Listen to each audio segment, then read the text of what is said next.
Bote Bandeko Balandi, si vous avez vraiment ébélé de partout dans le monde entier. Pour nous Bisso, merci na confiance et fidélité. Vous pouvez Bisso, toujours ma casse.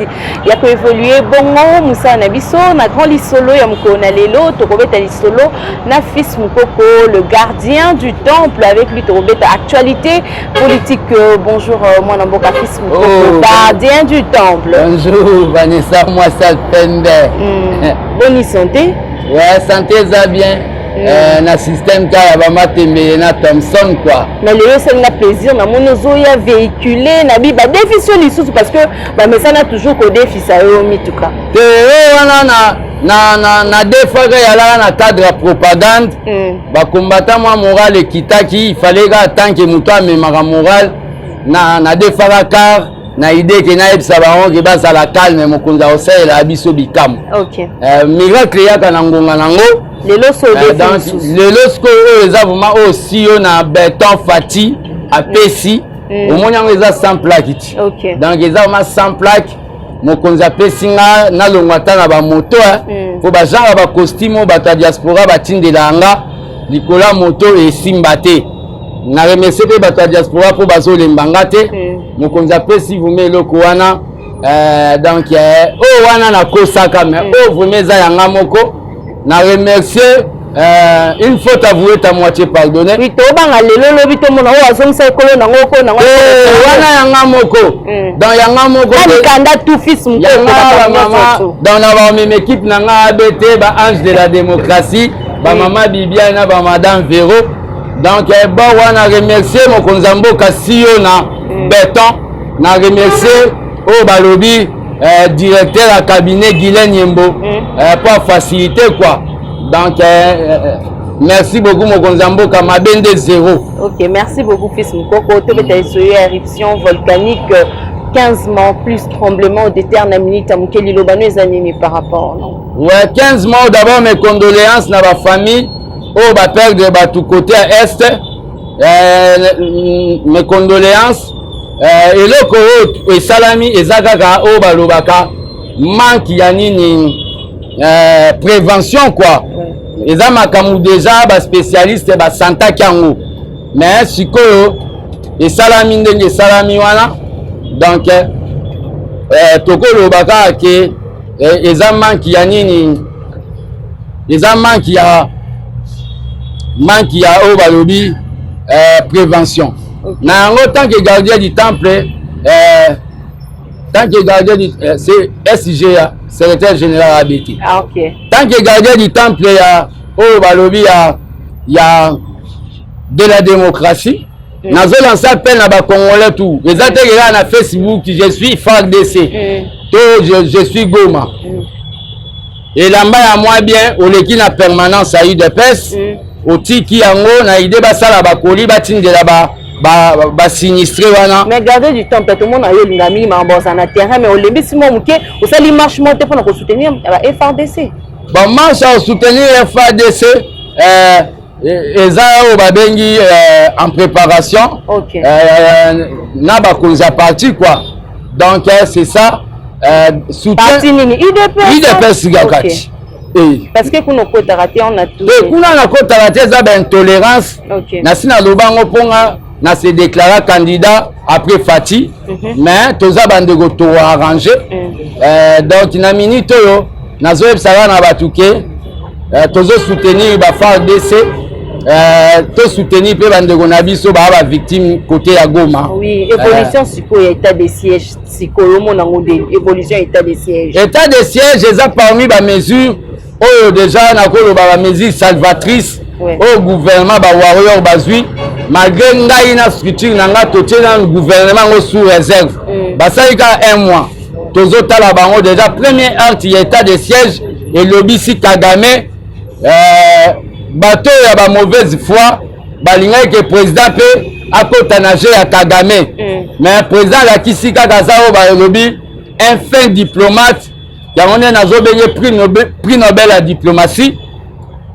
batu balinga président répondre boya yo Kagame yo keba biso toza RDC loko makasi toboniata yo keba président lobi eza na canal à presse tende toko répondre à diminuer mais discours ya président wana etombe mpe bien soki amenansa Kagame na babuzoba na ye wana ya moto azobanga oyo ndenge babengaki ye partenaire bakongolais bakomaki mingi eza na cadre politique ya bon voisinage ozo comprendre nakobengo master na nga me na kati ya motema na nga nayebi koza pirate ozo comprendre po na minute oyo Fatia alobaki yango soki agressai Kagame volke ekwei bakongolais balinga bakima na Rwanda elingi ayamba bango te balinga bazika makolo na volcan yango nde Fatia azaka fin botikele diplomatie donc ozo comprendre Kagame ndenge azana aza mutu moko boye ayebi tande muzalobaka la guerre sera longue et populaire, ça terminera là où elle est venue na Kigali. Eza kobanga tonde ni sorti politique na ye. Eza kobanga akomoni yeke soki ba rapport soki mapping neteza ya biso non akomo menacer ba docteur Mukwege babilo nazo menacer wana nazo sa docteur prix Nobel zala calme eza d'intimidation donc Kagame déjà ayeba pe edino toza nango besoin te pona makambo est pona to bongo za mabe koza ba mapinga na ye koti est yete na top yete pona nini te raison yenda za parmi bato ba créer ba copa guerre wana lelo Rwanda comme pays producteur ya coltan ok toyebi que Rwanda eza parmi ba pays producteur ya thé lelo coltan e comme otekama na Rwanda COP na yezo sila kalate yango nde tozoyebisa na Kagame tika babiloba loba parole à musée eza prophétique la guerre sera longue et populaire ça terminera à Kigali donc bato bazala calme ba déclaration Fati aza diplomate ya benga la mutu abeti coup de tête lero beto geno lali na mabele nde bato FCC balala donc batika e calme nazo conseiller pe na ba soda o baza na opération batika trop de déclarations na média bango baza na opération biso mo batika ya biso média po bango nde baza na opération est il faut to récupérer yango po yango pesa parmi ba carte oyo et pesa victoire nango eza ba congolais tout donc c'est ça yo mutoza na est tant que gardien du temple nazo lancer le message zala agent de renseignement mouvement nyoso ya mabe yebisa ba autorité militaire au baza sur place. Ok, merci beaucoup Tobeta Likambu ya proposition ya Noël Tiani pour comme président de la République cause à la nationalité congolaise yo lobani par rapport non de père et de mère en fait. Ouais, proposition Noël Tiani azana celui combien de fois docteur mais na mambo politique ngai naza mukolo na ye. Nandeni lenga na banda ya zala na putu ozo comprendre makambo ya docteur Noël Tiani ye nazoloba na no tant que prophète politique bo comprendre nga na retard tozala ba clairvoyant la loi sur l'ivoirité toke na politique internationale nga na tanga na ngate nde boloba bayaka na loi mo na Côte d'Ivoire babenga la loi sur l'ivoirité loi wana ya lai pona ko écarter Ouattara et côte sa guerre na babengi na Côte d'Ivoire lelo baye na loi sur congolité est eza urgence est-ce que Fatia aza na père ya adversaire je ne crois pas que Fatia aza na père ya adversaire être congolais de père ou de mère ba congolais de père ou de mère lelo oni ba memela biso na Congo pauvreté na chômage boulot na biso eza pari foot bana na bango nde banginda biso totikala kaka ba yolela ba misérable loi wana Noël Tiani eza nango urgence te union sacrée eza point de vue na ngai union sacrée eza eloko président zwango na passe ko réunir bakatumbi bambembe consort loi wana ekoki koya déstabiliser union sacrée tozonga na compteur à zéro donc botika koyela président bamakambo su po alinga bino to babiloko mo populiste non non non non ekosala mata na ba 2030 bamakambo baloi wana pe l'UDPS n'est pas pouvoir pour tailler baloi moko sur mesure pour écarter les autres non batu bakima bazwa ba nationalité bakima poto kokima o babengi ba poursuite ba pouvoir ya ba dictature kokende bazwa mikana akepozwa mikanda abalila msu mundeli aboti mwana siko mwana ababoti asali lisumu po atanga ozo comprendre eza na ba raison mo multiple o batu bazwela koya ko écarter batu ano mo banyamulenge kutu bazwala nationalité en vrai ngana zana pour angote nazomona ona eza na tina te na momao et ko déstabiliser union sacrée ozo comprendre ya wana nazo ba combattant to tika sentiment no etani a boulé to réfléchir nanu to tika na union sacrée peut présent moni pas si pona ko bonde ba tusu ba benga za américain to mona ba image za américain no etani américain yemo ba koyeba majorité ba politiciens de baza ba double nationalité ozo comprendre ce n'est pas dit Vanessa bato ba ko ba acte charité o kalem su mundele mais congolais de père et de mère azana mbongo nezaka ya bana na ye ozo comprendre ata matanga kacha pesa ba tuté elobi ke soza congolais de père et de mère ndo lingi biso ba congolais batika biso distraction batika fati ndenga zo mema makambu na ye na ndenga calme baya ko penser te na o comprendre po ba congolais baze belé olem su ba changer ba nationalité pour multiples raisons ba ko sepela te ozo mona te o sala biso sous moi soustraction donc loi wana vraiment na pesi point de vue nanga na minute autant que gardien du temple les anango urgence te ba tchaona pembeni. Merci beaucoup to beteli sola Gentini Mbakango bila aza Mike Mukebe azo coincé mikolo makasi fo aya ko dénoncer to ya koloba makambo o salama ki po na gestion na ya Kinbo Peto. Ouais mabamba Gentini Ngobila na landiango mais na confiance na ba député na biso la ville à Kinité. Baza ba député ya business. Neti Mike Mukebe. Na lebi bango tout. OK. Ozo comprendre. Ada bombo il fallait bima to bandi ba bimisa kimbuta. Lelo ba bimisa kimbuta bango mo ba yeli biso Gentini. Soki ba longo Gentini ba ko la biso Yesu. Point d'interrogation. Problème est à peuple congolais ba tika ko memela biso ba makambo. Makambo ezali ya ezanini. Ba lancer projet ya Kinbo Peto. Projet ce qui échoué. Mais yo pende ozana mitunati. Tant que député provinciaux. Et là on y le balancer le projet au quitter la circonscription électorale na yo au kenda koloba na batu pona Kinbo Peto. Éducation salubrité nino sala. Au sala le côté. Yo nangale to melama ya mulangi. To sera ngonde to boka ngona tera se uno.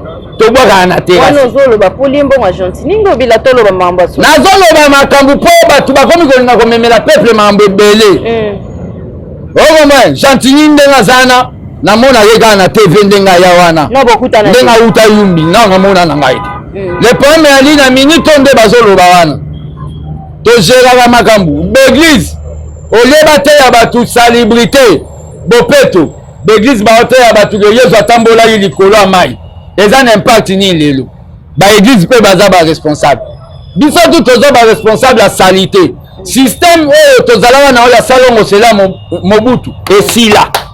Ozo comprendre? Yango nde personnellement makambo bazoya na ngwana so ba pesi bango mbongo na butu.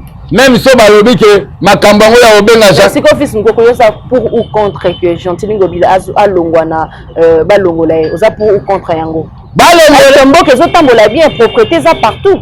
Bavanda basala état de lieu ya Kinbo Peto ana baye bandenge ba ko réajuster yango. Mais kana Gentini Ngobila. Ozo comprendre? On ne doit pas déshabiller simple pour habiller Saint-Luc. Ba ko la biso su ndo kimsu plus que Gentini. OK. To mona. Donc yango nde nazoloba no ngala loba na makambu bo. Soko ko loba lokwa na boyi loi ya Noël tani po na makambo azoloba wana ke na lembo makatumbu. Je m'en fous. La vérité restera la vérité ngana prophète. Na ko loba ka makambo ko sala no plaisir te. OK, merci beaucoup. Ozo comprendre ngana za prophète politique. Lelo nazo sabino ke loi ya Noël tani wana e ko déstabiliser union sacrée. To ko zonga na compteur à 0. Président mona pas si pour à constituer majorité. Noël tani tika biso sana makamna économie. Ba sénateur baboy kolongola unité ya matata ponyo olobani par rapport. Likamso ngwan. Mutazo yiba sardine ake makala batinye bukangalozo. Batinye kanya makases service national. Bato bayiba ka ya bango batango détournement. Ya biso ba petit peuple batango vol. Matata ponyo wana yiba. Azombongo na biso il fallait tolo na masango. To vimba to longo ba c'est pas gentil o mabume vimba biso azwi mbongo na biso ake kotonga université mapambu ya ye moko privé. Bino basénateur bato ya matalatala na misu na bacravate bolobi bokolongole immunité te mpo na nini cour de cassation soki cour constitutionnelle nga natanga te. Mais nakoyebisa bino eloko moko baloba la politique précède le droit. Bino nde botanga bien te. Matata Mpono c'est un voleur. Exemple nini bolinga bopesa bato boyebake nde boza wana. Avant Steve Mbika inga déjà na proposé ba supprimer Sénat. Maintenant ba condamné te obenge déjà Moïbi. Ayiba mbongo soko moni mutu akomi ko zwa bato engagé ba journaliste ba défendage ezani. Qui c'est ça mauvais c'est mouche. Donc ndenge zana bino bato bozo défendre Matata Mpono. Boyebake kalate modo vraiment ezalaka contre bino bato bo défendre. Normalement bato bayiba mbongo ya leta oyo bazokanga bango IGF nazoloba tozosala programme on a cadre ya base ya ABT toyo pe so diplôme ezalaka déjà. Mais si Matata Mpono pas porter plainte. Apporter plainte biso tokende na parquet wana ebele ya peuple pour te soutenir Gilles Alingeti. Tokende soutenir ye parce que il doit pas y avoir bato baza supérieur na loi bato misu bakanga baoka liko bayibi sardine bakenda service national. Normalement ba miyibi ne ba Matata Mpono bango ne faut pas que service national ko sala bilanga po baliesa biso na bilanga ana na bambongo na biso bayiba. Bino ba sénateur na bandeli bino ya campagne déjà boyeba ke bino ndeza to sala no ba action so bokebi te ba supprimer Sénat na mona apeti na nango te. Bozo protéger Matata yo Matata Mpono bo mataka avion muninga kufa na avion yo kweya nanyango oza katumba mwaki oza suspect oza ba profis mukoko mama ozo zonga bakende ba contrôler bino boza batu so il n'y a pas de zone forte dans ce pays, c'est le peuple qui est très fort. Okay. Boya bango botika balwa na bino boyi na bosala o inimi soki mboka za bino teza biso tout. Okay. Matata Mpono c'est là ba vundo ba yeba Matata Mpono. Est-ce que Gentili Ngobila lobeli bien mais Matata Mpono po za camarade de chef de l'état Gentili Ngobila. Gentili Ngobila na lobeli bien na lié pas na. Na lobi nde makambu ya kini bopeto kasi lobi po aza camarade de chef de l'état. Camarade de chef de l'état yango nde na bosana. Monsieur le gouverneur Gentili Ngobila. Petit ça bato cabinet na o bazo le kabalo ba ke yoza camarade de chef de l'état. Pouvoir oza ba camarade te. Pouvoir oza biso bato cabinet na yo soki balingi ba s'attaquer na yo bato ba ba ke il est l'ami du chef de l'état. Toboy ba trafic d'influence à baoye la biso. Luka soko ko sala ba consultation à niveau kin obongisa makamuno ya kini bopeto ya kinango. Ozo comprendre? O Luka obongisa parce que batu bazo sepela na ndenge makambo ya kini bopeto et salamité. Ke batu na yo ya cabinet na yo ba banda ko yebisa batu ke wana pesa bien te. Mais pourquoi Jules Alingeti azokanga ba ministre, ba ex-ministre quand il y a PPRD, pourquoi il y a PPRD, il y a eu des personnes tant moi côté ba convoqué jusque là. Et bon on a naza Gilles, naza na agenda na. Yo ba si soki Gilles Alingeti il y a eu des personnes ba protéger. Ba za protéger pana. Mutaide personne na oba ba sa l'audit ba ministère nyonso. Na loba ba sa l'audit ba ministère nyonso. Madame Nana lo baba osela na lo ba déclarer les biso ba bien na bango.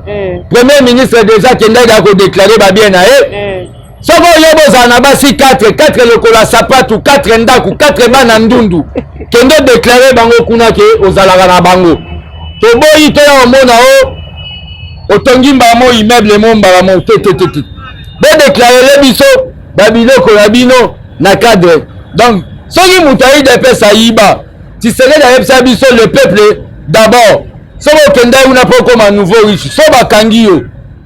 OK makala, OK nanga. OK makala. Est-ce que à lire ya matinée politique ndege Augustin Kabuya zo kumbela yango, est-ce que zo kumbela yango bien? Ouais ba matinée politique Augustin Kabuya zo kumbela yango d'abord na féliciter Voilà. Pour le secrétaire général, il y a une matinée politique, secrétaire général provincial, à comment quitte quand même dans la province. Ok. Nous avons encouragé dans le travail de redynamisation au sol. Mais à l'île, nous avons fait la matinée politique. Et ça, vraiment, nous avons fait le père à la qui s'est habillé sur la matinée politique. Augustin Kabou a commis ici la matinée politique. Oh, la matinée justificative. Il y a l'attaque, il y a l'adversaire politique. Il y a eu des pestes. La matinée politique, il y a réflexion. La matinée politique, niveau qui t'y ma casse. Ah, mais la raison qui s'en ndenge le père a tika yango a changé en côté. Dans matinée politique est comme un monologue. Et comme le go la messe na Vatican, Papa Gangi, alléluia, batwazon si amen. Yesa boyete boy. Babilo koana ako il de pèse des grands partis politiques. Azongi sango na ndenge mes félicitations. Mais pour na bato bazoya o basali secrétariat général. Na lo bano botika na makambu wana. Botika na Kabula lokola comprendre qu'il faut qu'il t'a la province ça. Botika biloko abino peso ba chebino na poste wana. Boko memela boko ça va combattre misalate. Ozo comprendre. Botika na Kabula lokola comprendre aza mutu aza ba défaillance ne botika au moni point de vue nanga malgré ba peki sanga na batu nanga kokota permanence point de vue nanga za botika na Kabula mais abon c'est ça les matinées politiques. Botika na ba désordre na noboya na ngwana o soki bani nyati. Mais pensez na wezande nini kozonga mkoloni ni na parti kuna okota pe na ndako na bino malgré ba pekisa o. Parce que na 2023 on repostuler na continue ya UDPS mais aux ateliers UDPS na a pas attendre ni. Na 2023 na za liste ya UDPS mais na souhaiter na za liste ya ABT. Pona bimisa ba collaborateur na nga ba député. Na otiki la batumisu bazala na liste ya UDPS. Na remema charge na nga ya ABT. Na pourquoi pas ça kana kati ya UDPS? Non, biso to beta système o bango pe babeta ki ya ba AABBB. Yo wasi na 2023 facha ok kan elongi ya UDPS. Ok na ba multiplication de face. Poto zomba mo 400 députés to sa mamo majorité. Donc nga on présenter ba député na ngai. Si on a bimisi moi 20 députés, on négocié moi 3 postes dans le ministère. On a continué à mettre de riz, on a continué à Blaise, Bazaba ministre. On a fait 10%. Donc, on a des calculs politiques. Il y a un monitib, il y a un point de presse, les approbations pour le bingan au paiement, il y a un secrétaire général chargé. Porte-parole. Donc beaucoup mon n'est pas abandonné. Az avocat après ta d'asserment, il y a des avocats, il y a prêté d'asserment. Donc les équipes n'angai. Dans la minute où madame na le bana yangwana, IDPS bangonde bamona le kwa ngana le bana za candidat après Fati balobina ko tarati. Ngape na fsi bango oleto bunda bundaka. IDPS c'est na privé témoin appel à Kabuya babengi opé ngana bango tokozarati. OK. Donc ngana bango tokozarate ngai siona Fati Beton apesi libende azota la situation na ngai karate akoyeba ndenge nini ako soutenir association na ngai alongoli ngana na ba moto donc magam na bango kuna basala kuna etalinga te na cadre so na Kenya ça va basala ba yo mona boni Vital Kamerhe nande bosola te to sola ne nande bosoli solo bosola te azana kaso batu ba téléphone mais proposition na eza proposition ya bien ozo la sa malgré azana situation oyo azali azokanisaka mpona Congo bon ndenge eza baosambisa ye soki basambisi ye soki justice esali mosala nango c'est bon soki abimi ça va osepela na libération na ye lelo libération motu basepelaka nango ozo comprendre soki abimi aza na oyo babengi union sacrée akobanda koaporte kaka na kashe kutu azo aporte un plus akoaporte kaka ozoko yaza les pacificateurs akoaporte kaka donc botuna nga makambo ya Vital Kamerhe na bulni botuna oka po bozala Babeta likolo na eti. Baza parmi ba vie nanga ba Frank Diongo bolenga nkoi. Naza na ba vie belé. Naza na ba vie belé. Ba Jean-Pierre Mbemba, ba Moïse Katumbi. Ozoko ba Pius Mabilu. Naza ba vie nanga belé. Ok, merci beaucoup Fils Mukoko. Tokomi bongo na suka ya émission na biso liloba na weza nini pe pour présenter Armée de bâtisseurs. Ouais, Armée de liloba na ngeza tout simplement loi wana Noël Chanibo tikango nan. Eko déstabiliser au babengi union sacrée. Ba Congolais de père ou de mère. Tout le monde appelle au ba mémé la biso a raté na Congo à part pauvreté. Union sacrée présent moni passi combattant au baza prophète politique. Boya vous comprendre après. Boya oloba o alembo wa Katumbi. Na moni ozala le seul combattant ozala contre. Ba non surtout. Na ya cadre kama kambu po batu bakenda o babengi na sens unique. Ngana réfléchissaka. Gouvernement eza gouvernement absolument na tango sous réserve et ala bongo toté. Et ala bongo. Biso to sala analyse o to réfléchissaka. Donc numéro na nga ya contact eza plus 243 85 084 65 55. Okay. Plus 243 85 084 65 55. Armée de bâtisseurs tisserediste structure OESA ABT Maître Dori Mukendi, secrétaire général adjointe porte-parole communication. Madame Véro Kaembe, secrétaire général adjointe organisation. Madame Bibiani Siwasi, secrétaire générale adjointe chargée de la prévoyance sociale et santé. Ange de la démocratie Blaise Loumou, secrétaire permanent chargé des missions. Le coordonnateur Félicien Yazao Babengi, il y a coordonnateur, il y a Grand Équateur. Donc équipe, il y a Armée de bâtisseurs, bureau politique Nanga. Oh bazana ngana nous tina ko diriger ga IDPS tina ko diriger Congo so ba voter ngana Congo président de la République bazana ngana. Merci beaucoup Bozaki Ebele ya kolanda émission mkona lelo so bo sepela une émission mkona lelo to pesa bongo merci na Jacob, merci à Jacob, merci beaucoup aussi à Fiston Kenga, merci à toi, merci aussi na Balandi tout na États-Unis, na Belgique, vous avez vraiment Ebele ya kolanda biso, vous continuez toujours pour s'abonner massivement sur Elite Télévision. D'ici là, portez-vous bien, à bientôt, bye.